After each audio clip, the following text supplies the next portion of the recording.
शिमग्याच्या मुहूर्तावर कोकणवासियांसाठी आनंदाची बातमी आहे। आजपासून मुंबई ते कोकण रो बोटीचा प्रवास सुरू झालाय। सागरी मार्गाने मुंबई ते विजयदुर्ग असा प्रवास फक्त 6 तासात करता येणं शक्य होणार आहे।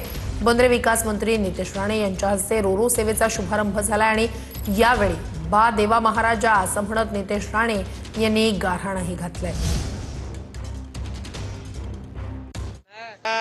साहेब जेव्हा मुख्यमंत्री तिसऱ्यांदा झाले तेव्हा ह्या संकल्पनेचा पाठपुरावा आणि ज्या काही अडचणी आहेत ते बंदरे खात्याच्या माध्यमातून आम्ही सोडवण्याची सुरुवात केली। केंद्र आणि राज्याच्या असंख्य परवानग्या आम्ही देवेंद्रजींच्या मदतीने, आदरणीय मुख्यमंत्री साहेबांच्या मदतीने आम्ही सोडवल्या, मिळवल्या। आपण प्रतिसाद पाहतच आहात। मोठ्या प्रमाणामध्ये कोकणातल्या जनतेने प्रतिसाद दिलेला आहे। पण काही चुका झाल्या असतील तर ते आम्हाला मार्गदर्शन करावं, आम्हाला सांगावं। आम्ही चुका सुधारवण्यासाठी आम्ही तयार आहोत।